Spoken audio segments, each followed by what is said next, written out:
On a stage crackling with fan fervor at New York Comic-Con, James McAvoy peeled back the curtain on one of his most enchanting chapters. The whimsical whirlwind of filming the Chronicles of Narnia, The Lion, the Witch and the Wardrobe. The 46-year-old Scottish powerhouse, forever etched in hearts as the earnest faun Mr. Tumnus, regaled a packed audience during an X-Men, Days of Future Past panel. Directed by Andrew Adamson and adapted from C.S. Lewis's timeless novel, the 2005 fantasy epic whisked audiences to Narnia via a humble wardrobe, blending wonder with wartime grit. McAvoy's Tumnus, furry-legged, tea-offering and teeming with quiet heroism, remains a fan favorite, his wide-eyed innocence a beacon in the tale's icy tyranny. But beyond the mythos, McAvoy revealed the set's bonkers magic, forged in New Zealand's mist-shrouded mountains and amplified by pre-smartphone isolation. The heart of his reminiscences? An unlikely yet profound bond with Georgie Henley, the then 8-year-old prodigy who brought Lucy Pevensie to life.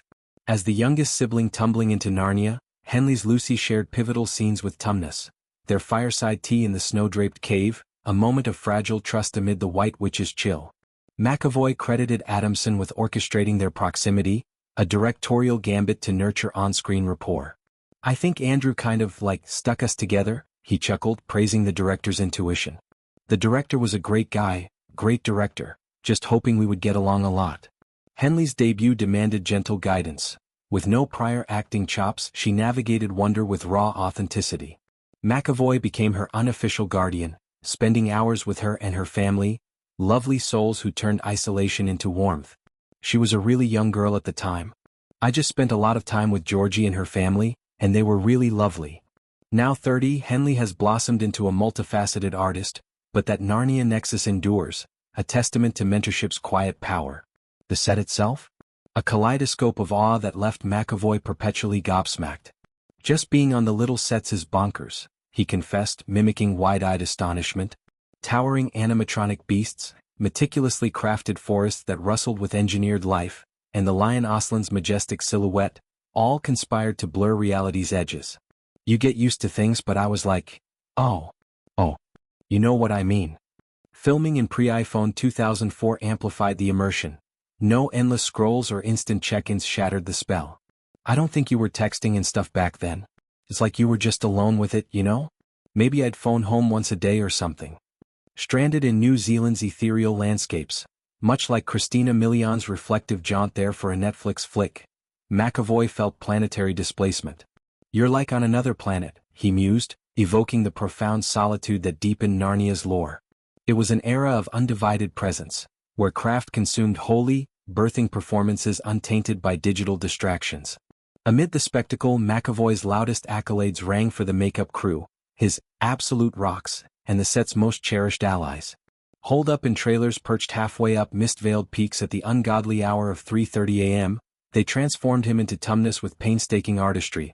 Hooves sculpted from foam and fur, horns curled with precision, facial prosthetics blending seamlessly. They were my absolute rocks. And to this day, one of the most fun and closest relationships with anybody I've had on a set, really, because we spent so much time together. Long before assistants stirred or trailers unlocked, these unsung heroes wielded brushes and palettes, turning bleary pre-dawn vigils into bonding rituals.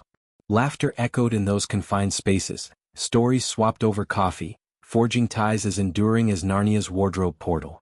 I remember being in trailers halfway up a mountain. So yeah, they were an incredible crew. In an industry of fleeting hellos, such depth is rare, a nod to crew camaraderie's vital spark. McAvoy's Narnia tenure, though brief, crystallized his versatility, from Fawn's fumbling charm to later juggernauts like Xavier in X-Men or the fractured patrician in Split. Tumnus's arc, befriending Lucy, betraying the witch, redeeming through valor, mirrors McAvoy's ethos, vulnerability as strength. Lewis's Christian allegory, veiled in myth, resonated deeply. McAvoy infused the role with soulful hesitance, his Scots burr softening Tumnus's panic. Offset, New Zealand's fjords and forests inspired hikes and reflections, fueling the escapism. Henley's family picnics, makeup-fueled yarns. These vignettes humanized the epic, grounding fantasy in fellowship.